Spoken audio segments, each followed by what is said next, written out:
All right, hello everybody. Welcome back, folks, to week 2 now of King Caleb's NFL predictions. As always, we're on playoffpredictors.com. I was 10-7, if you guys were keeping track last week.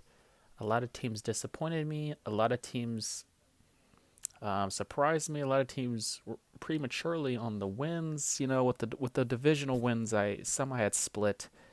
I did feel like the Cardinals could beat the Niners, just not week 1, but when they don't have a receiver to throw to and Kittle gets hurt, I mean, obviously they got nothing to do. But we'll talk about these teams and their week 1 trials and tribulations while we do the predictions. Thursday night game, got to get this prediction quick and out the way. Uh, Bengals, hard fought, tough loss, very boring, sloppy on both sides for both teams, but they're working out the kinks. The Browns didn't even try. I mean, complete shit show. Uh, I don't think 5 days is enough to change what their problem is. And this might be crazy, but I got the Bengals for right now sneaking in and beating Cleveland. In Cleveland. Okay, then I got Buffalo and Miami. Buffalo looked pretty dominant against the Jets as I expected. Miami, good defense though. Very good defense. They made it competitive. I can see this going anyway. I'm gonna keep it safe. Don't go with Buffalo.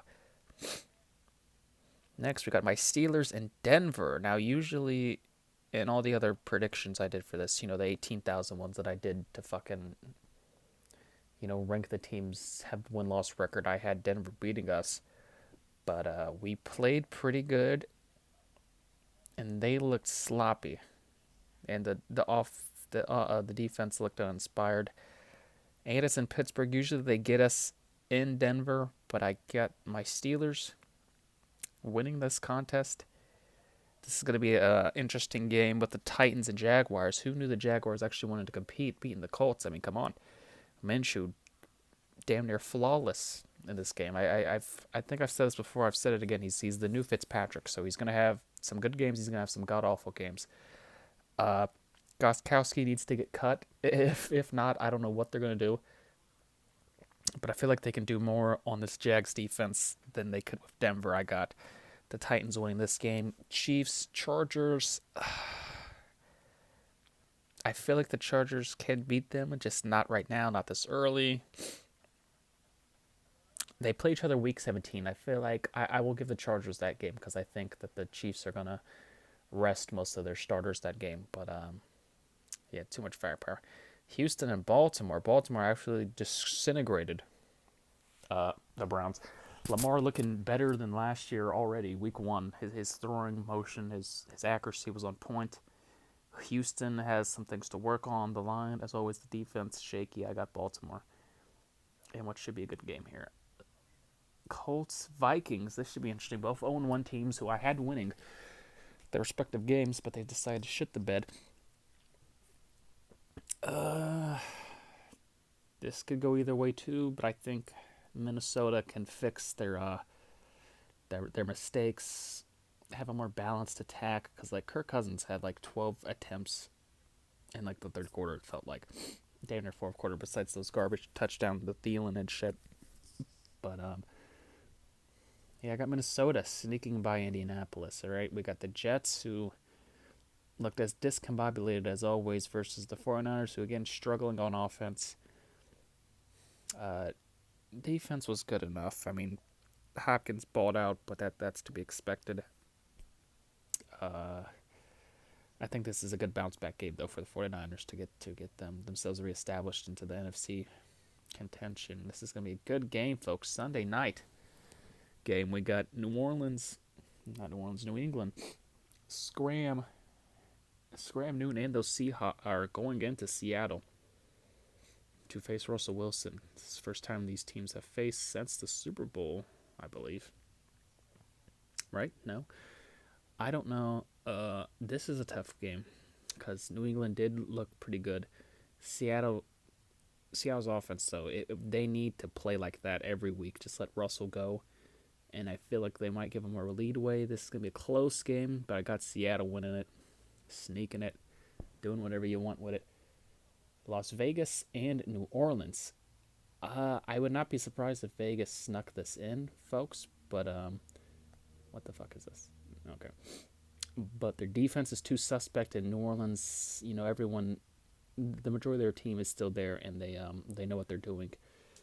And you don't have to teach new people, new regimes and stuff. So I got the Saints winning this one, but I feel like the Raiders can compete at least. Now let's go to the NFC matchups. Bears Giants. This should be interesting.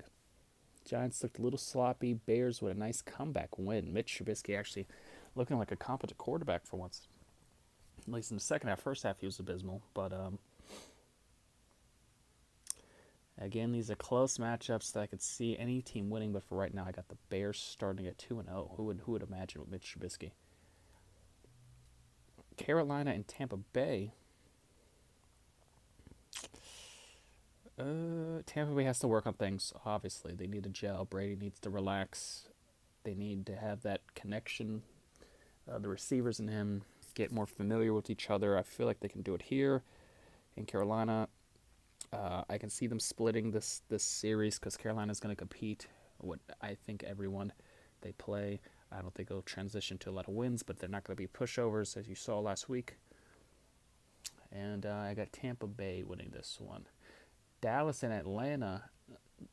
Dallas, for once, I picked them to win, and they underachieve in Ramland as they had that win in grass, but too many dumb decisions. Atlanta looked piss poor on defense, and then the offense, garbage touchdowns. But I feel like they can regroup, believe it or not, in Dallas and beat the Cowboys and have the Cowboys starting off at 0-2, and we'll see the nonsense and drama that ensues from that. Philly and the Rams.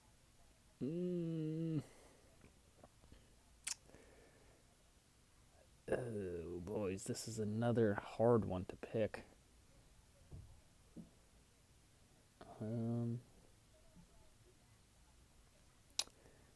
I could see it go anywhere. Philly wet the bed against Washington. I mean, completely wet the bed. And the Rams snuck out a victory. They really shouldn't have won that game. But this is going to be tough. I don't know if I trust Philly's defense enough. I'm going to have to pull a trigger and pick the Rams. This could go either way. This is probably the toughest decision we have this week, but I got the Rams starting off at 2-0 because why not? Detroit and Green Bay, I have no faith in Detroit after that. They were going to be my sleeper team of the year, and they shit the bed and let Mitch Trubisky, of all people, come back and shit on them. I don't want to see Detroit win any games ever again for the rest of my life. DeAndre Swift, his hands should be cut off because they're just used for props at this point. I don't know what the fuck that was, that last play. Abysmal. And Aaron Rodgers went off, as I told you guys. He's not fallen off a cliff. He's not stepped down or anything. I don't see it. Arizona and the Washington team. Washington with one of the crazier things of the weekend, coming back 17-0 to beat the Eagles, just like the Eagles did to them last year in Week 1. That defensive line's legit. They're going to be pressuring a lot of teams. I don't know about their offense. Cardinals, I think, have a little too much on offense. They have a better offense than Philly, I'll tell you that fucking much. And I think it's going to be a good game, but I've got Arizona sneaking by. So those were the predictions, folks. We'll see how they align. As always, the Big Ten is back. Thank God. Justin Fields. We're going to shit on all you motherfuckers. This has been your boy King Kaleb.